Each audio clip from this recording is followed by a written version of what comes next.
Glória a Deus. Aleluia. Boa noite, paz do Senhor a todos, amém? Glória a Deus, nós temos a oportunidade de estarmos mais uma noite estudando a palavra do Senhor na nossa escola bíblica noturna. Espero que o Senhor ministre a sua vida essa noite, esse é o nosso desejo. Todas as vezes que nós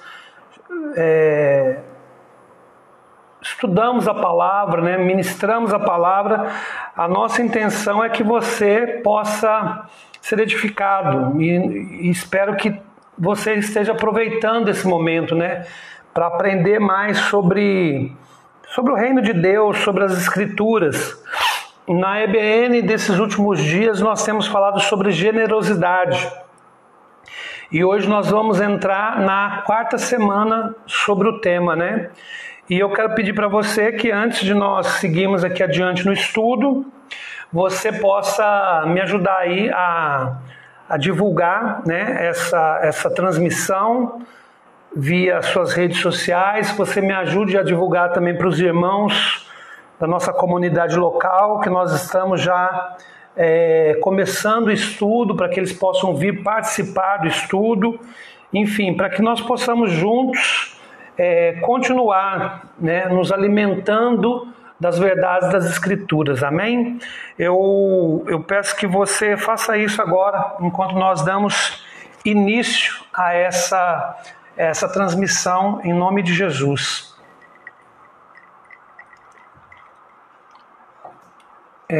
E antes de nós compartilharmos, eu quero fazer uma oração.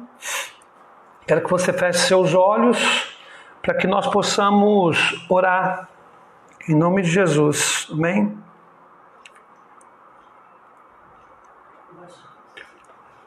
Não? Baixa um pouquinho a luz para mim, fazer um favor. Aí.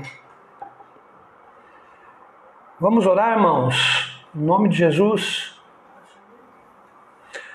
Senhor, nós pedimos a Ti, em nome de Jesus, que o Senhor ministre as nossas vidas através da Sua palavra, que as Suas Escrituras possam entrar no nosso coração, que nós possamos ser iluminados pelo Espírito Santo, que possamos ser ministrados pela presença do Senhor essa noite, Pai. Usa a minha vida, Deus, como um instrumento nas Suas mãos para ministrar e ensinar, Deus, aquilo que está nas Suas Escrituras, e que esse momento seja um momento tremendo diante do Senhor. Em nome de Jesus, amém. Amém, irmãos? Tá bom, tá ótimo. Irmãos, deixa eu passar aqui para vocês, né? Nós estamos aqui num estudo sobre generosidade, é um estudo, já que nós vamos para a quarta semana, ele é um estudo longo, né? Por isso eu precisei dividi-lo. E eu tenho insistido que, na verdade, eu estou partindo da fundamentação, vamos dizer assim, bíblica para esse ensino sobre generosidade, para que a gente possa compreendê-lo não sobre a ótica apenas daquilo que a gente tem que fazer, mas sobre a ótica daquilo que faz parte da nossa identidade cristã, porque, como eu insisti, né, já falei isso, acho que semana passada, se eu não me engano. Quando você lança uma base sólida, então você tem como construir algo sobre ela. Se você não lançar uma base sólida, tudo aquilo que você construir sobre aquela base mal feita tende a ruir. Em qualquer tema das Escrituras isso vai acontecer. E no tema da generosidade também. Se nós não tivermos uma base sólida, infelizmente, em momentos de dificuldade, essa base não vai ser suficiente para fazer com que nós nos mantenhamos generosos. Mas se nós temos uma base sólida, então isso continua sendo uma prática na nossa vida. Eu testemunhei, né, eu não sei que dia que foi, eu não lembro, né, eu às vezes me perco com essa questão de datas e quando foi, porque a gente tem feito aqui várias atividades para a igreja, né? Mas a gente percebe assim que quando a igreja não está muito consciente da necessidade de exercer generosidade, às vezes ela num momento como esse, que cultos são online e que há uma certa incerteza com relação ao futuro, Isso reflete diretamente, às vezes, naquilo que diz respeito à manutenção da obra da igreja local. Isso tem acontecido com várias igrejas. Igrejas grandes, que sofrem menos porque, enfim, tem uma outra realidade, e igrejas de pequeno e médio porte. Então você percebe que muitas vezes nós não temos essa base. E porque não temos a base, então é difícil nos mantermos praticantes de algo que nós não deixamos que o Espírito Santo tenha introjetado, por assim dizer, dentro de nós, amém?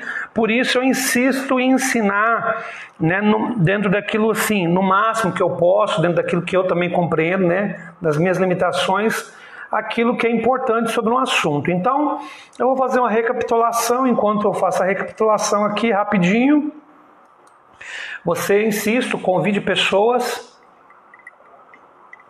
e chame irmãos, né, para participarem aqui conosco da nossa transmissão, né? Eu falei, o primeiro estudo sobre generosidade, eu foquei no seguinte, que o maior exemplo que nós temos de generosidade, nós encontramos nas Escrituras. E esse exemplo é o Deus triuno, né? Então, o Deus que se revela nas Escrituras se revela como um Deus generoso. E aí eu então trouxe ali um exemplo falando sobre a generosidade do Deus Pai, do Deus Filho e do Deus Espírito, né? Essa foi a primeira parte do estudo. Na segunda parte desse estudo, eu falei sobre 3 exemplos de generosidade na Bíblia. Eu peguei então um exemplo do Antigo Testamento, dos tempos de Jesus e também depois na época da Igreja de Cristo, já estabelecida. E cada exemplo que eu dei, eu peguei um texto bíblico, né? Porque são vários, mas eu peguei um texto bíblico e cada um tinha uma conotação diferente. Então, no texto que nós vimos no Antigo Testamento, a conotação de generosidade estava ligada a recursos financeiros, né? Foi esse o foco ali que a gente deu.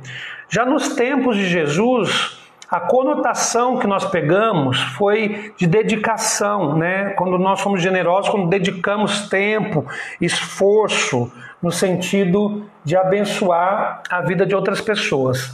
E na Igreja de Cristo, o exemplo usado foi, até o de Docas, que nós falamos sobre a generosidade que se manifesta através dos nossos talentos, ou seja, quando temos uma habilidade especial, né? Necessariamente não é um dom, mas um talento dado por Deus, e que a gente coloca à disposição dos outros em amor. Essa foi o segundo estudo, né? Semana passada eu falei sobre a base na qual a generosidade cristã está assentada. Então eu entendo que existe um tripé, claro, né? Se você precisa de uma base, você pensa numa estrutura, ela precisa ter uma base para se manter. E aí, então, eu falei sobre 3 bases, né, na qual a generosidade cristã está assentada. Eu falei que, primeiramente, ela está assentada na revelação de um Deus amoroso.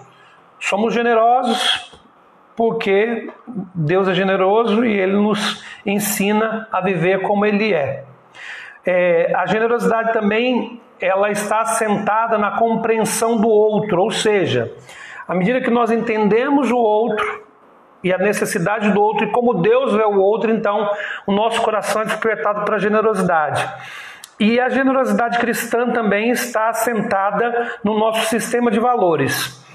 Aquilo que nós valorizamos, nós sempre vamos investir tempo, recursos, cuidado, enfim.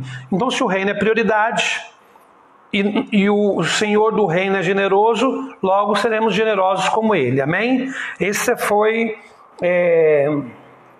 o estudo da semana passada. E se por acaso você perdeu algum estudo, ou você não consegue se lembrar, eu só quero deixar assim, né, para você que todos esses estudos, eles estão disponíveis no YouTube, tá bom? Então, nós sempre deixamos ele na página da igreja no Face e depois nós postamos este mesmo estudo na nossa página do YouTube. Então, se você quiser ver, é só você entrar lá na página da Igreja do Face, ou então na página do YouTube da Igreja e ver os estudos, tá bom? É uma forma de você ser edificado, e se de alguma forma isso te abençoar, está lá à disposição para quem desejar ver, amém? Hoje nós vamos... eu quero pegar um exemplo bíblico sobre generosidade que está em 2 Coríntios. Mantenha a sua Bíblia aberta em 2 Coríntios. Segunda carta de Paulo aos Coríntios. Nós vamos ler capítulo 8, tá? Deixa a Bíblia aberta no capítulo 8.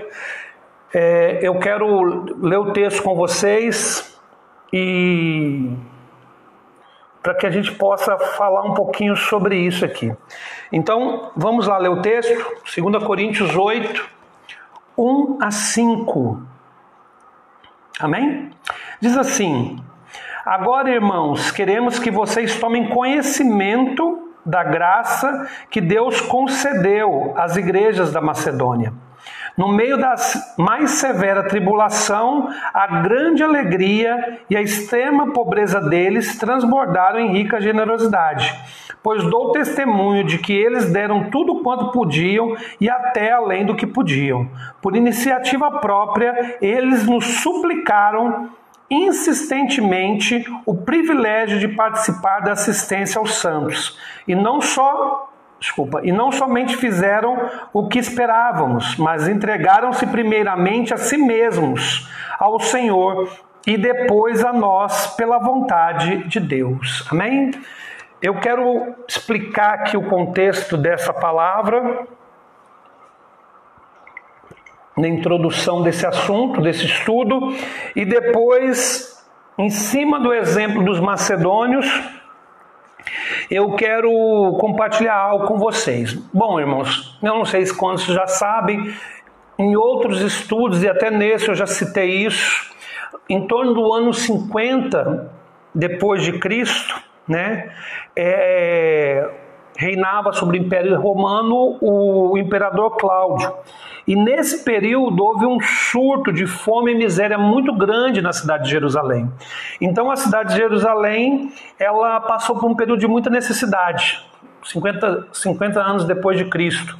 E é claro, a cidade entrou em colapso e como consequência a igreja que estava em Jerusalém também entrou em colapso.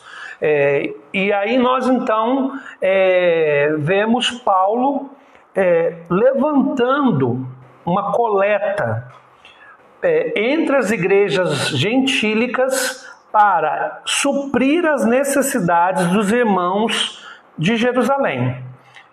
Ele cita como exemplo para a igreja de Coríntios, que essa carta foi escrita pelos Coríntios, as igrejas da Macedônia. As igrejas da Macedônia, né, são compostas ali pela igreja de Filipos, de Tessalônica e de Bereia, né, são 3 igrejas que pertenciam a esse território. Então nós nos deparamos com qual quadro, queridos? Nós deparamos com o seguinte quadro: uma igreja que era a principal igreja do cristianismo do primeiro século, que é a igreja de Jerusalém, porque os discípulos estavam ali. Claro que depois de um tempo os discípulos saem de Jerusalém, se espalham e vão pregar em outros lugares. A igreja gentílica já está formada, porque Paulo também já está pregando, e existem igrejas em vários outros lugares, igrejas importantes inclusive. E num determinado momento Jerusalém é alvo, né, sofre com a miséria. É uma cidade assolada. E isso afetou a vida dos irmãos que estavam naquela cidade. É interessante a gente parar para pensar nisso um pouquinho, porque você percebe, né, uma cidade assolada não livra os irmãos de sofrerem o dano dessa assolação, né? É interessante a gente pensar nisso, porque assim, sob a lógica que muitas vezes nós conduzimos nosso raciocínio cristão, é assim: tudo pode desabar, mas nada vai acontecer conosco. Isso não é verdade. Existem textos bíblicos que são mal utilizados para criar uma expectativa na nossa mente de que nós somos intocáveis. Eu insisto, isso não existe, né? Então aqui há uma prova clara: os irmãos de Jerusalém estavam sofrendo. Se eles não estivessem sofrendo e passando necessidade, por que fazer uma coleta entre as igrejas dos gentios para eles? E é interessante outra coisa que eu devo abordar no próximo estudo, que existe um texto bíblico que fala assim: cada um dê segundo a medida da graça, da generosidade que tem no seu coração. Dê segundo a sua própria medida, né? Paulo aqui, irmãos, quando ele fala esse texto, ele está citando sobre essa oferta missionária. É uma coleta. Ela não é uma base para a questão da contribuição na igreja local, que é o tema que eu vou abordar semana que vem. Tá? Mas só para deixar isso claro aí para vocês. Paulo, na verdade, estava tratando desta coleta, que ele foi passando pelas igrejas que ele plantou e começou a falar: há uma necessidade de nós apoiarmos os nossos irmãos que estão passando necessidade. E por isso ele fala assim: cada um dê conforme propor em seu coração. Cada um dê conforme propõe seu coração, e essa era a medida, dentro de um contexto de uma oferta missionária. Então, nós vamos abordar esse tema um pouco melhor semana que vem, né? Que aí eu vou entrar na parte prática propriamente dita, né? Mas é importante a gente entender isso. E aí eu pego essa questão dos macedônios. E aqui eu vou fazendo, né, irmãos? Eu tô tentando ir construindo uma linha do tempo, uma base para a gente entender. Eu quero então pegar hoje as características da generosidade dos macedônios. Eu quero pegar aqui esse texto que nós acabamos de ler e refletir sobre ele e extrair dele, como sempre, né? Eu pego 3 pontos, na maioria das vezes, que trata sobre a questão da generosidade, né? Quando Paulo aborda esse assunto ali na igreja de Corinto, quando ele escreve para a igreja de Corinto, o que ele fala sobre os macedônios e o que ele fala sobre a generosidade deles, amém? Então, eu quero falar sobre características da generosidade, mas ela não quero falar de uma forma solta, eu quero falar sobre as características da generosidade, tendo como ponto de referência a Macedônia, amém? Ou melhor, as igrejas da Macedônia. Então vamos lá, com a Bíblia aí aberta, acompanhe o ensino aí comigo, tá bom? A primeira característica que me chama a atenção, nós encontramos no versículo 1, é que generosidade é um reflexo da graça de Deus. Olha o que o texto diz, eu já li, mas vou reler. Agora, irmãos, queremos que vocês tomem conhecimento da graça que Deus concedeu às igrejas da Macedônia. Paulo, quando começa a falar sobre a ação dos macedônios no sentido desta contribuição da coleta que está sendo feita, ele fala sobre uma graça que Deus concedeu à igreja de Macedônia. Ou seja, graça, né? Não precisa a gente nem... Enfim, mas se a gente tem que citar, graça é favor imerecido. É a graça de Deus que nos alcança. É a graça de Deus que nos redime. É a graça de Deus, né, que nos ilumina. Então, até mesmo quando somos iluminados pelo Espírito Santo, é obra da graça. É um favor imerecido. Quando o texto aqui fala... que Paulo fala assim, que queria que os coríntios tomassem conhecimento da graça de Deus, a graça que Deus concedeu às igrejas da Macedônia. Ele está falando assim, Deus agiu de forma graciosa entre aquele povo e deu a eles entendimento, porque você vai ver que no decorrer do texto, que nós já lemos, mas nós vamos depois retomar para a gente entender melhor, você percebe que a ação dos macedônios é uma ação muito consciente, e ela é fruto do quê? Da iluminação, da ação do Espírito Santo na igreja da Macedônia. E isso é a obra da graça.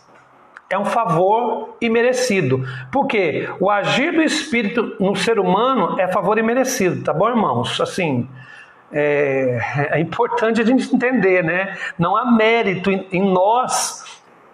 É possível que nos venha a favorecer no sentido de sermos alvo do agir do Espírito Santo, né? A gente não pode se iludir com essas coisas. Então Deus concedeu a graça da salvação aos macedônios. E com a graça da salvação, concedeu a eles entendimento. Então tudo é obra da graça, amém? É isso que eu estou tentando dizer. E como reflexo dessa graça, que traz salvação e entendimento do reino, no meio deles nasce um coração generoso. É uma coisa muito importante de eu falar para vocês aqui. Eu quero que você olhe para mim aqui, né? Se você... Não sei como que você está vendo esse estudo, mas eu quero que você preste atenção em algo. É muito interessante, eu estou afirmando aqui para você, baseado na experiência dos macedônios. Generosidade é um reflexo da graça de Deus. Eu estou dizendo que a graça salvadora de Deus nos torna generosos.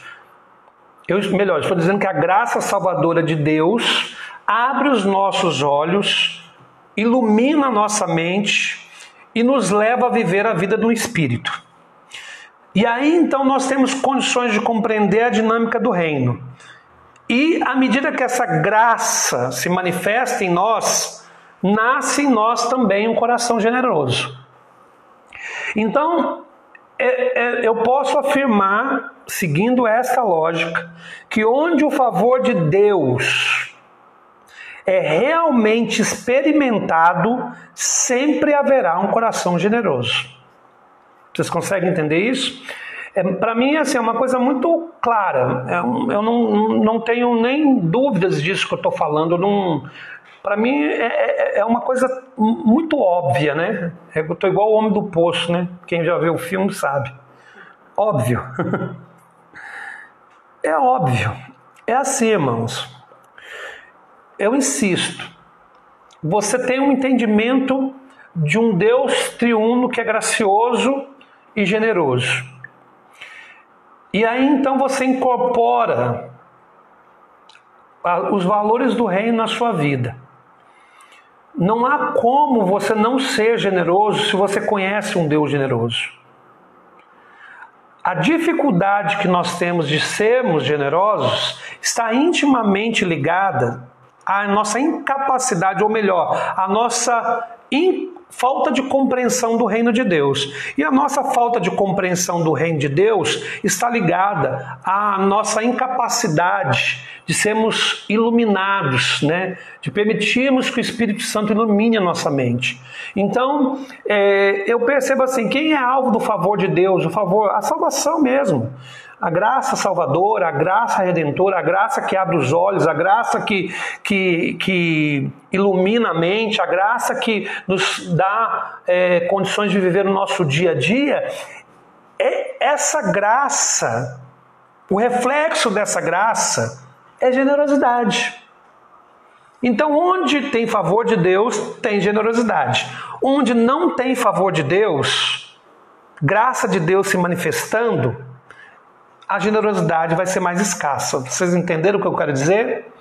Então, esse é o primeiro ponto que eu quero deixar bem claro aqui, porque com isso a gente pode avaliar a nossa própria vida, né, irmãos? A gente tem que parar e avaliar. Agora, irmãos, queremos que vocês tomem conhecimento da graça que Deus concedeu às igrejas da Macedônia. Deus concedeu uma graça a eles. E aí nós vamos continuar aqui. A segunda característica está no versículo 2 e no 3, na primeira parte. É que generosidade, irmãos, independe das circunstâncias. Amém? Olha o que o texto diz. No meio da mais severa tribulação, a grande alegria e a extrema pobreza deles transbordaram em rica generosidade, pois dou testemunho de que eles deram tudo quanto podiam e até além do que podiam. Irmãos, quando eu leio uma coisa dessa na Bíblia, sobre uma região, e é interessante que é uma região, não é uma cidade específica, mas é uma região. E é interessante que nessa região tem os bereanos, né? Que são aqueles que examinavam as escrituras com zelo, né? E tem a igreja de Tessalônica, que é uma igreja também bem interessante da gente estudar. É interessante que esses irmãos não tinham nada. Fala que eles passavam por perseguição, tribulação, né? O texto é mais específico, fala sobre... No meio da mais severa tribulação, eles eram perseguidos, né? E a grande alegria, e aí Paulo faz esse contraste entre a grande alegria deles e a extrema pobreza, que transborda em rica generosidade. Paulo, ele mostra assim, esses homens, apesar de sofrerem, eles possuem uma grande alegria em ser generosos, mesmo sendo pobres. É interessante que generosidade nunca teve nada a ver com circunstâncias. E, inclusive, no versículo 3, na primeira parte ali, você lê o seguinte, que eles deram até mais do que eles podiam. Isso nos lembra muito a oferta da viúva pobre, que Jesus reconhece, que deu tudo o que tinha. Que a oferta dela, mesmo sendo em menor valor do que a dos demais, foi a maior oferta, porque ela deu tudo que tinha. Então, é interessante a gente parar para pensar nisso, quando se trata de generosidade. Que nós, queridos, não podemos condicionar a nossa generosidade às circunstâncias. Esse é o nosso erro, eu insisto, porque não temos uma base sólida e porque não olhamos essas coisas das Escrituras com o olhar correto, entende? E não olhamos esse exemplo maravilhoso que a gente encontra na igreja da Macedônia como uma verdade bíblica para nós, a gente então começa a estabelecer condicionalidades para a nossa generosidade, e aí então a gente se perde. Nossa atitude de generosidade não pode estar condicionada à nossa realidade externa, e sim deve brotar de uma profunda convicção espiritual. O que move a igreja? O que move as igrejas da Macedônia em agirem dessa forma? Eles foram alcançados por uma graça de Deus, que Deus derramou sobre eles. Eles entendiam a salvação, eles eram gentios. Naquele tempo, os gentios sofriam muito preconceito, até mesmo dos judeus, em função de serem gentios, ou seja, não judeus. Havia uma resistência muito grande à conversão dos gentios. Havia, inclusive, movimentos de cristãos judeus que muitas vezes iam até as igrejas dos gentios e tentavam judaizar, por assim dizer, esses cristãos gentios. E Paulo tem que lutar por essas pessoas, mostrando bem claro que isso não funcionava desse jeito. Que a nova lei, a nova aliança é outra. Então você percebe que mesmo sendo talvez alvo da discriminação e do preconceito da igreja de Jerusalém, talvez em alguns momentos, não há a menor resistência no coração da igreja macedônia em se doar, em serem generosos. É maravilhoso a gente pensar assim, que eles deram, independente daquilo que estava acontecendo. Eles viviam em pobreza e em perseguição e doaram mais do que podiam. Então, quando a gente estabelece condicionalidades para a generosidade, então nós não somos generosos. Nós somos apenas pessoas estimuladas pelo meio. Olha, irmãos, eu quero dizer uma coisa para vocês com muita seriedade. Infelizmente, a gente percebe que para que estruturas religiosas, igrejas locais, e aí existem os mal intencionados e aqueles que agem de boa fé, e eu não vou fazer essa avaliação de quem é aqui não. Apesar que tem coisas que são muito claras aos olhos de todos. É terrível você imaginar que para que as pessoas possam contribuir com a obra de Deus, com a manutenção das suas igrejas locais, com a obra missionária, elas precisam passar quase que por uma lavagem cerebral. Elas precisam ser submetidas a uma pressão emocional durante reuniões de culto ou transmissões televisivas para as doarem. Elas precisam ser estimuladas a ofertar pela fé, né? Porque Deus vai recompensá-las em dobro. Elas precisam ser estimuladas emocionalmente para que elas possam contribuir. Isso é uma coisa triste, irmãos. Eu já participei de cultos. Eu venho de um movimento neopentecostal, e graças a Deus, Deus me livrou disso, onde isso era uma prática comum. Gastava-se mais tempo, às vezes, falando de dízimo e oferta durante o culto do que pregando e expondo a palavra de Deus. Eu tenho alguma coisa contra o ensino sobre oferta, sobre contribuição financeira? Nenhum. Tenho preconceito contra isso? Não. Tenho vergonha de falar sobre isso? Não. Está na Bíblia. Está nas Escrituras. O que está nas Escrituras a gente tem que ensinar. Agora, eu acho que quando a gente começa a ter que apelar para o emocional, para o momento em que as pessoas estão mais sensibilizadas para que elas sejam generosas, aí nós perdemos o fio da meada. Perdeu o fio da meada quem faz e perdeu o fio da meada quem se submete.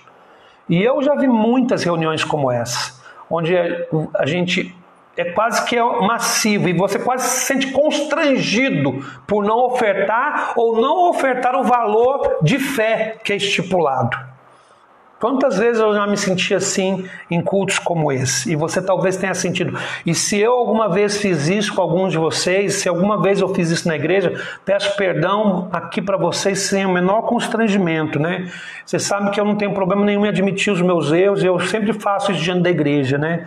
Se em algum momento, irmãos, eu ensinei errado para vocês, ou eu os constrangi no que diz respeito à contribuição e generosidade, eu peço perdão.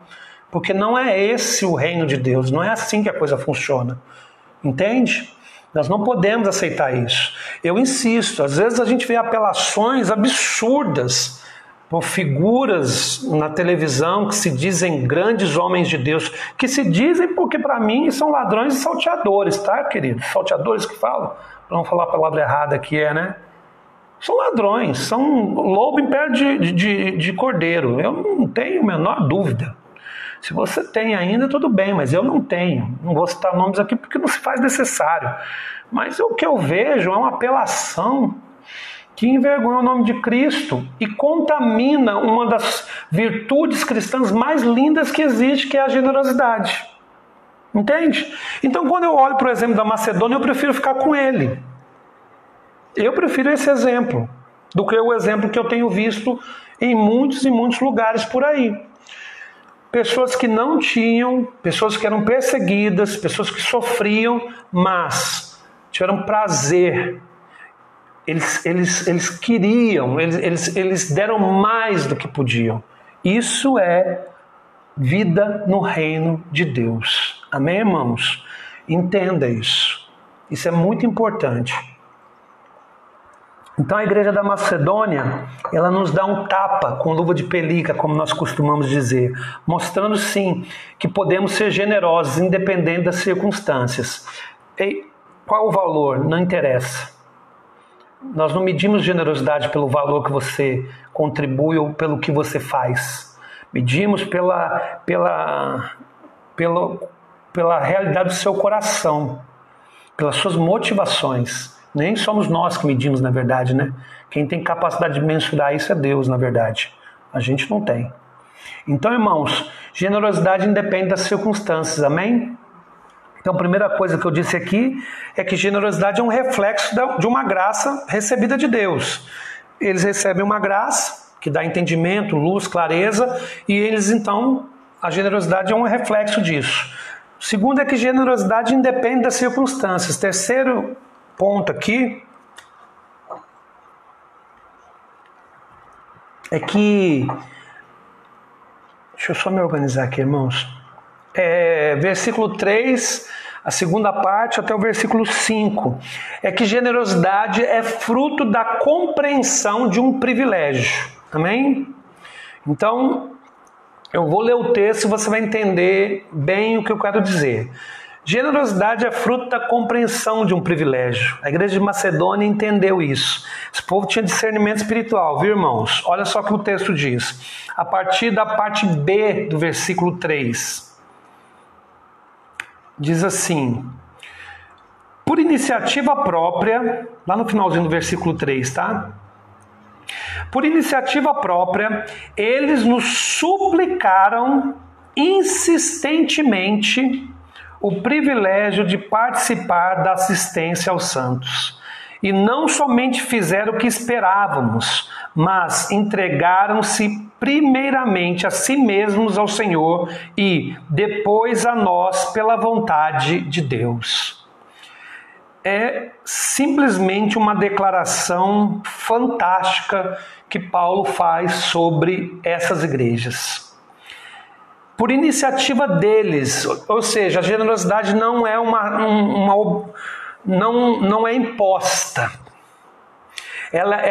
Eu insisto, ela é fruto do que eu acabei de falar aqui, né? Ela é fruto de uma compreensão de um privilégio. Qual era o privilégio, irmãos? Essa coisa que é importante de entender. O privilégio que eu me refiro é esse aqui, ó. Versículo 4. Eles suplicam, né, insistentemente o privilégio de participar da assistência aos santos. Olha só, a igreja da Macedônia entendia que participar da assistência aos santos, ou seja, contribuir com a coleta para ajudar aqueles que estavam necessitados em Jerusalém, era um privilégio. Então, eles não viam isso como uma obrigação. Por isso, o texto diz que foi, lá no comecinho, deixa eu pegar, finalzinho do 3, por iniciativa própria. Quem compreende o privilégio, não é privilégio, tá, irmão? Tem irmãos que falam privilégio. É aí, tá? Por favor, me ajude. Eu não sou o Pasquale, mas eu posso dar umas aulinhas de português de vez em quando. Quem entende, irmãos, preste atenção. Quem compreende que nós somos um corpo, né, o corpo de Cristo, e entende que este corpo, ele tem que caminhar junto, e entende que este corpo, né, para que ele possa se manifestar concretamente neste mundo, ele passa sim pelos nossos recursos, porque aqui nós estamos tratando de recurso financeiro, tá? Aqui Paulo está falando sobre recurso financeiro. Porque a obra de assistência aos santos, aqui está falando sobre assistência social, propriamente dita. A obra missionária, a obra da igreja local e tudo que diz respeito à manifestação do reino na terra depende da disposição. Eu vou falar assim, depende de Deus, né? Claro, Deus é que supre tudo, mas eu quero dizer assim, Deus nos encaixa no seu plano para suprir as necessidades da obra. Então, é muito interessante quando, por conta própria, homens pobres que estão sofrendo perseguição, homens e mulheres, uma igreja, uma região, entende que é um privilégio contribuir. Contribuir com o quê? Com a obra. Com a obra de Deus, irmãos. Com a obra missionária, com a obra social, com a manutenção da igreja local. Sabe, isso tem que... A generosidade é fruto de uma compreensão do privilégio. A gente é corpo. E quando a gente se entende como corpo, a gente entende que contribuir é uma honra e não um peso. Quando a gente se entende como corpo e se entende como parte essencial, por assim dizer, naquilo que Deus está fazendo neste mundo, porque somos corpo de Cristo, né?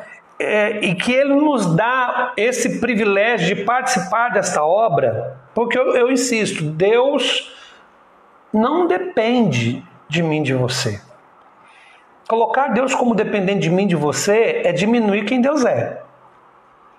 Se nós falamos, preste atenção, que isso aqui é um negócio aqui que eu tenho que falar, que às vezes bagunça a cabeça do povo. Se nós definimos na nossa teologia que Deus é onipotente,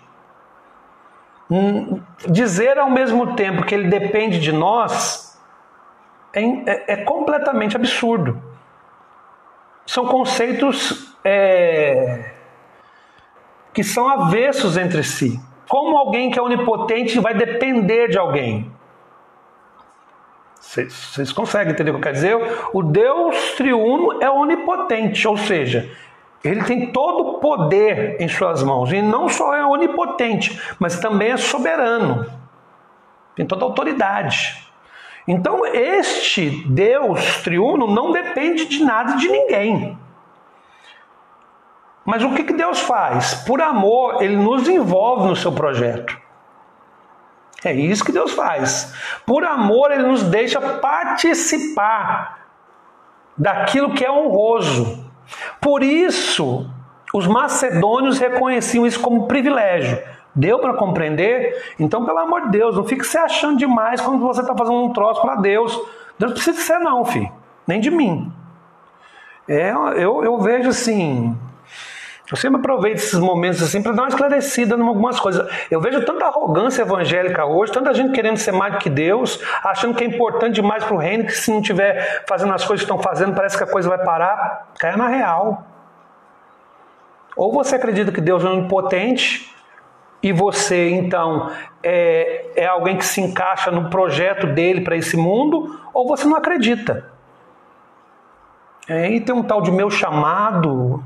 os propósitos de Deus para a minha vida, o seu propósito é glorificar o Senhor, fazer a vontade dEle. Não fica viajando muito não. Às vezes você está criando ídolos no seu coração que Deus nem mandou você criar. Esquece isso, morre para isso. Morre para isso. Se você tivesse a capacidade, se eu e você tivéssemos a capacidade de pensar com os macedônios, a gente entender que é um privilégio participar da assistência aos santos. O que, em outras palavras, pode ser dito, é um privilégio participar do reino de Cristo e da obra de Cristo. Fim. De que jeito? Do jeito que Deus nos der condições. É isso, irmãos. Então, é muito importante a gente compreender. E é interessante que aqui o texto continua em 5, né? E fala assim, e não somente fizeram o que esperavam, mas entregaram-se primeiramente a si mesmos, né? Ao Senhor e depois a nós pela vontade de Deus. Ou seja, é isso que eu estou falando. Esses homens tinham uma compreensão tão clara do reino que eles entendem que é um privilégio e por conta própria participam do privilégio da obra do reino de Deus. Mas eles não se contentam apenas em participar da obra do reino de Deus, eles se entregam inteiramente a Deus. É o que o texto está falando. Eles compreendem que o mais importante é a missão de Deus. É uma coisa tão simples para mim compreender isso hoje, tão simples que a gente vê nas Escrituras, e a gente às vezes se bate. É a missão de Deus que nos interessa. Deus está em missão no mundo. E esses homens compreenderam, ele falou assim, era alegria para eles. O versículo está aqui, gente. Deixa eu ler de novo, pelo amor de Deus, né? E não somente fizeram o que esperávamos, mas entregaram-se primeiramente a si mesmos ao Senhor. E é interessante que depois de se entregar ao Senhor, existe um complemento. E diz assim, e depois a nós, pela vontade de Deus. Ou seja, eles se entregam à obra do reino, a Deus, à missão de Deus. Mas também compreende que Deus levanta pessoas para que eles possam ser suporte na vida dessas pessoas. E era o que eles foram esse suporte para o ministério paulino. Entende que coisa maravilhosa? Então, nós estamos diante aqui, queridos, de um ensino bíblico que ele é maravilhoso. E que eu e você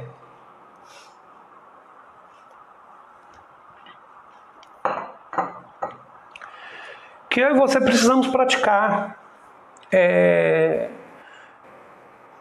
Vamos entrar num tempo onde, melhor, já entramos, né? O mundo nunca mais vai ser o mesmo depois desse ano de 2020. Nunca mais, né? Ele vai mudar radicalmente em muitos aspectos. Mas a palavra de Deus não muda. É importante a gente entender isso. O mundo vai mudar, a geopolítica vai mudar, as relações vão mudar, o eixo, né? O eixo de poder global vai mudar. Enfim, muitas coisas vão mudar. Mas a palavra de Deus permanece para sempre. Essa não muda. Não tem pandemia que mude as Escrituras.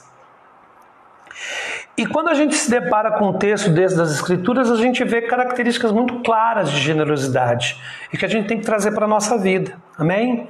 Generosidade é um reflexo de uma graça de Deus, da graça que Deus nos concede. Salvação, graça redentora, graça salvadora, graça que ilumina, graça que nos conduz à santificação, enfim.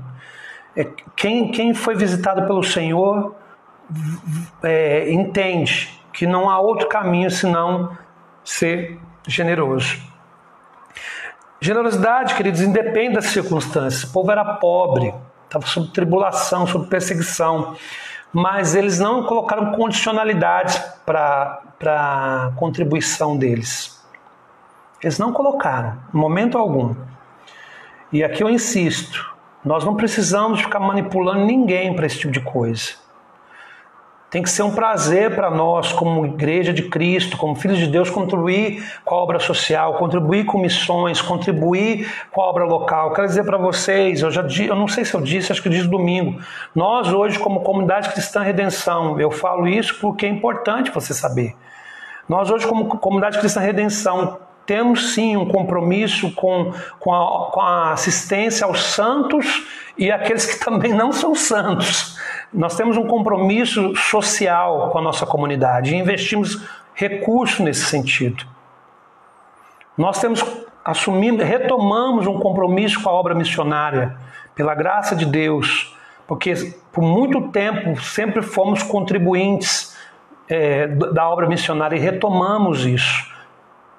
Mesmo sendo uma igreja pequena com pouquíssimos recursos, nós não abrimos mão de entender o privilégio que nós temos de participar da assistência dos santos. Então, irmãos, eu quero te dizer isso por quê? Porque quando eu falo isso, não sou eu que estou fazendo, não é o pastor Tom que está fazendo alguma coisa, é a igreja, é a comunidade local, é a comunidade Cristã Redenção, somos nós. E isso é possível ser feito se nós continuarmos fazendo. Porque se for um projeto de uma pessoa só, se perde no meio do caminho. E nem deve ser assim. Amém? Então, e nós precisamos entender que a generosidade é fruto da compreensão de um privilégio, né? Que a gente... Como é bom saber que você pode honrar a Deus, né, sendo generoso. Como é bom poder fazer parte da obra de Deus e saber que você se entrega não só os seus recursos, mas a sua vida à missão de Deus. Porque é isso que aconteceu com a igreja, foi isso que aconteceu com a igreja de Macedônia, que eles nos sirvam de exemplo, amém? Quero concluir aqui esse estudo hoje, acho que hoje eu até fui rápido, né?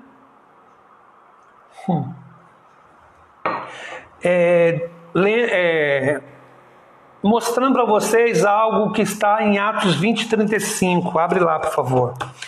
Paulo falando aos Efésios, né? Quando ele está junto aos Efésios, lá em Atos 20:35. Quero concluir com esse versículo aqui.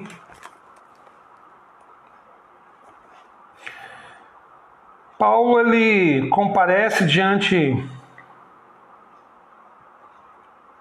Cadê 20:35? A Vistinha ajudando bastante o irmão aqui, né? Olha o que Paulo fala em Atos 20:35, irmãos. Em tudo que fiz, mostrei-lhes que, mediante trabalho árduo, devemos ajudar os fracos, lembrando as palavras do próprio Senhor Jesus, que disse: há maior felicidade em dar do que em receber. Amém? Paulo, ele ensinou às igrejas que ele plantou aquilo que ele viveu. E ele viveu aquilo que ele aprendeu do mestre. Então, nós temos exemplos. Sigamos os exemplos que as Escrituras nos indicam. Amém, irmãos? Esse é o ensino de hoje. Quero orar por isso. Semana que vem eu vou falar sobre uma questão mais específica. Eu vou falar sobre a contribuição, generosidade na igreja local, tá? É um terreno escorregadio. Eu sei que é um desafio falar sobre esse assunto, mas ao mesmo tempo eu sei que é necessário. E eu quero ensinar a igreja sobre isso. Quero dar um ensinamento conciso, mas que eu acredito que pode ajudar a gente na compreensão dessa questão da contribuição com relação à igreja local. Como a generosidade se manifesta no que diz respeito à nossa igreja local, a igreja local a qual pertencemos, amém? Esse é o tema do próximo ensino, né? Generosidade 5, né? Essa estendeu, tá igual o filme do Jason, né? Vai chegar até o 10 se deixar. Velozes e Furiosos, a franquia, Velozes e Furiosos, Jason. Tem umas outras também que são bastante, né? Mas...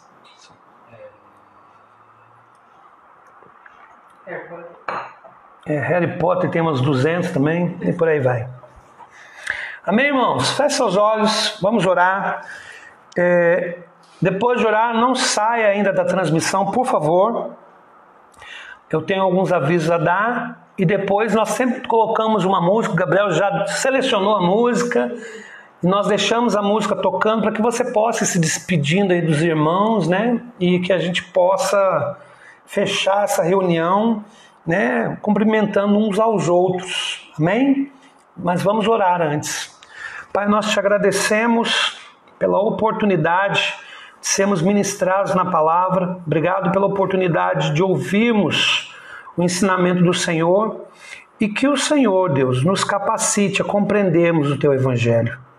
Deus, nós não queremos viver aquilo que nós achamos que é certo, porque isso não nos leva a lugar nenhum, Deus. Nós queremos viver o que o Senhor diz. Por isso ensina o seu povo, em nome de Jesus. Amém. Amém, irmãos? Alguns avisos que eu quero dar aqui, e a gente sempre insiste nos mesmos avisos, porque esse é um momento que realmente a cabeça da gente fica muito conturbada, a gente confunde dias, horas, né? Enfim. E a gente tem feito o maior esforço no sentido de manter a igreja unida, tá, irmãos? É um desafio, eu quero dizer aqui que é um desafio, tá? Se você está aí na transmissão, quem está participando, conduzir uma igreja online é um desafio muito grande. E é extremamente desgastante e estressante. Eu posso dizer com toda certeza, depois de 3 meses, é muito mais fácil lidar com uma igreja presencial. Eu não tenho dúvida disso. Mas, assim, nós estamos trabalhando, tentando, à medida que o tempo vai passando, fazer as coisas da melhor forma possível, para ministrar a sua vida, para nos manter unidos, para nos mantermos coesos. Eu tenho insistido. Espero que nós saiamos desta pandemia melhor do que nós entramos. Esse é o meu desejo, né? Estamos trabalhando para isso. Mas dependemos de todos para que isso aconteça. Então, por isso a insistência em falar das atividades, por isso a insistência em mandar para você os avisos antes das reuniões, por isso a insistência o tempo todo. Por quê, irmãos? Porque não é hora de relaxar, não é hora de baixar a guarda. É por isso, entendeu? Não é uma preocupação assim, o pessoal não está participando porque eu quero ter bastante gente vendo o que eu estou fazendo. Não, pelo amor de Deus, minha preocupação é nós conseguimos ser igreja no meio dessa tribulação toda. É isso que eu quero entender. Essa é a resposta que eu tenho esperado em Deus e que eu sei que só vou ter depois que isso tudo passar. Então eu quero que você entenda e ore por isso, amém? Então vão os avisos aí importantes. Primeiro aviso, queridos. Hoje, né, você pode, a partir de hoje, nós já pode ir lá pelo meu WhatsApp, mandar a sua necessidade de oração. Nós temos orado terça-feira, os motivos de oração que nos passam terça-feira e alguns outros motivos de oração que são passados para nós oramos, mas nós separamos a sexta-feira para ser um dia de oração específica, tá? Eu insisto, a gente tem que orar todo dia, né? Mas a gente estabeleceu a sexta como um dia do clamor. Eu até coloquei um nome e estou falando isso porque é um dia que eu tenho chamado, né, cada um dos irmãos da comunidade Cristã Redenção para separar um tempo de oração. Oração pelo quê, irmãos? Oração por aquelas necessidades que são compartilhadas na terça. Oração pelas necessidades que chegam até você aí, né, através das outras pessoas. Oração por aquilo que nós enviamos para você na sexta-feira, porque sexta-feira nós mandamos para você, além da devocional, nós mandamos motivos de oração. Então, essa nossa unidade, esse nosso fortalecimento espiritual se dá nessa unidade em oração. Então, o dia do clamor é para isso. Que horário que você vai orar? Eu não sei, né? De manhã, de tarde, à noite, o melhor horário para você. Se você puder orar em família, eu até te incentivo. Se você puder fazer isso. Mas se você vai orar 10 minutos, 20 minutos, aí é com você, meia hora, uma hora, para mim não me importa isso, né? É interessante que a gente compreenda que esse é o momento que a igreja precisa se reunir em torno de propósitos comuns. Porque nós temos muitos desafios pela frente. Eles nem começaram. E o que vai nos fortalecer? Oração. É isso. Então, amanhã, dia do clamor, sábado, às 18 horas, nós temos a reunião dos adolescentes através do Google Meet, é isso? Google Meet. Se você tem algum adolescente, queridão, que você quer que ele seja ministrado, ou que ele não está participando, seu filho é da igreja e ele não está participando, pelo amor de Deus, né? Assuma a responsabilidade de pai, de mãe, e ensina o seu filho. Faça o seu filho entender a importância de ser ministrado. Não é possível. Os pais, às vezes, deixam os filhos seguirem os seus próprios rumos, com 12, 13, 14, 15 anos, sei lá, 16, e depois não sabem por que a coisa deu errado. O pai tem responsabilidade na educação dos filhos, em todos os sentidos. Então, esse momento da adolescência, eu tenho um filho adolescente, vai fazer 15 anos. O Gabriel é uma bênção, mas eu sei dos desafios que é a criação de um filho. Eu sei que vai chegar uma hora que as decisões dele ele vai tomar por conta própria. Mas eu vou ter minha consciência tranquila que eu fiz tudo que eu podia fazer. É isso que eu quero ter. Aí você tem que pensar se você está fazendo tudo que você pode fazer também. Amém? Além disso, convide pessoas, porque às vezes tem alguns adolescentes que você conhece, põe em contato com a galerinha da igreja e eles introduzem ele aí na transmissão e na reunião, tá bom? Online. Domingo, às 18h30, temos o nosso culto, né? Nosso culto abençoado, em nome de Jesus. E espero você neste culto, espero você junto conosco no domingo para celebrarmos ao Senhor. Eu espero, queridos, eu estou falando espero porque assim, eu preciso fazer, né? Eu não fiz ainda, essa semana eu não tive condições de fazer isso, mas eu quero fazer um videozinho. Ela está com papel na testa, ele mesmo apontando para mim. Eu quero fazer um vídeo, queridos. Nós fizemos um vídeo, uma pesquisa falando sobre o retorno das atividades presenciais da igreja. Você sabe que desde o dia 23 de maio as igrejas estão liberadas para funcionar. Nós não voltamos ainda. Fizemos esse vídeo explicando algumas coisas e a pesquisa. Depois que eu recebi a pesquisa, eu conversei com o presbitério. Então, conversamos e tomamos algumas decisões. Eu quero, neste vídeo, explicar para vocês as decisões que nós tomamos. Espero ter condições de até sábado colocar esse vídeo à disposição de vocês para que vocês saibam o que nós decidimos, tá bom? Os detalhes com clareza, para que não fique nenhum tipo de dúvida. Eu podia chegar para você aqui e falar assim, gente, nós vamos fazer isso, isso e isso.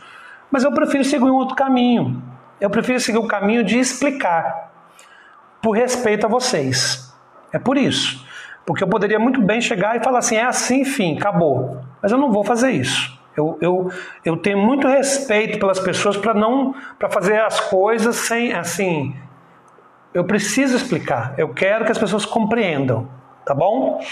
Então, meu desejo é que esse vídeo fique pronto até sábado, né? Mas aí depende de uma série de coisas. Se não ficar pronto até sábado, a gente tenta postar no domingo ou na segunda, mas você vai ter a resposta, tá bom? Só peço perdão, porque, por incrível que pareça, você fazer um vídeo é uma demandazinha que a gente tem aí, tá bom?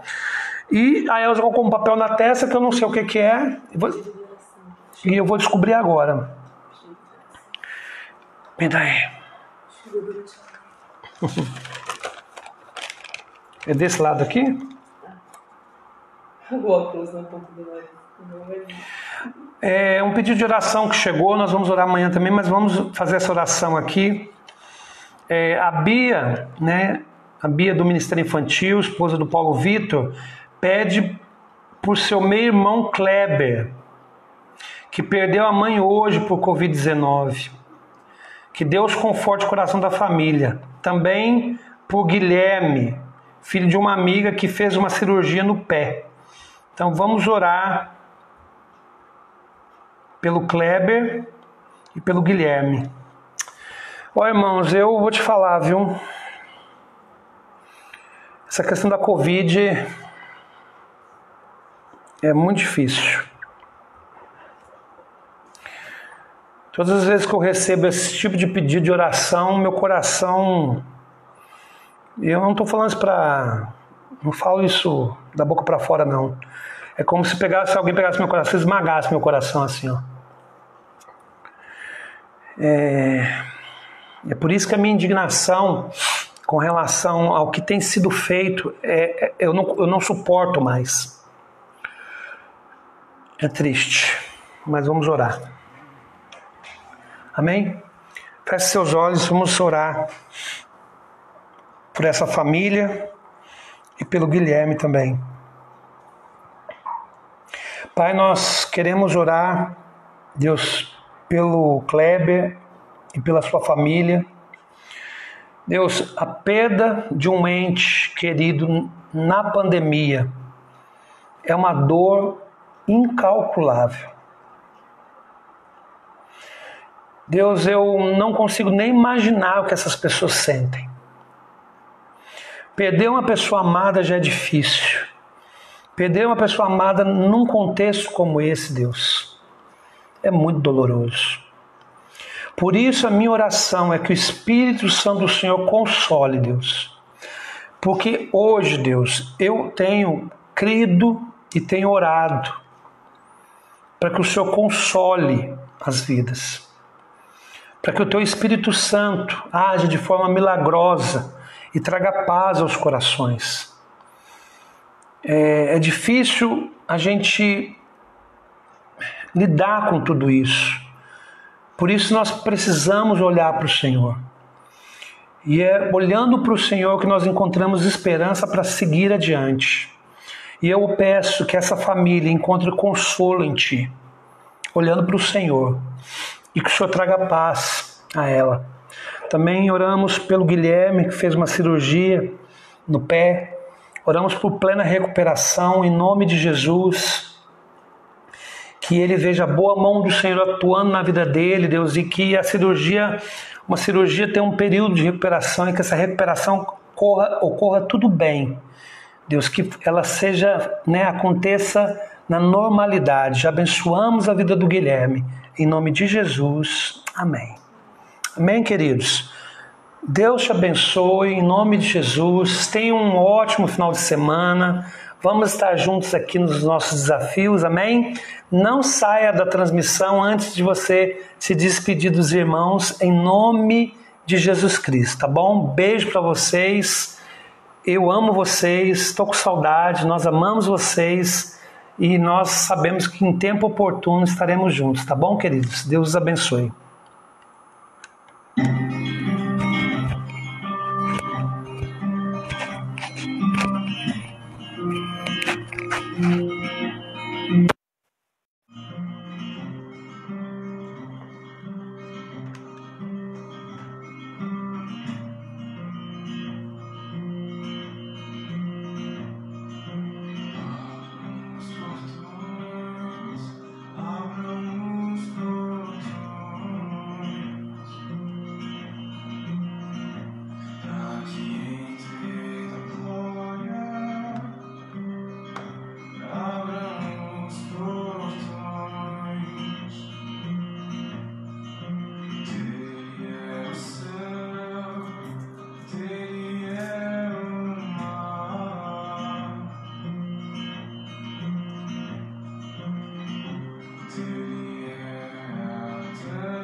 Uhum.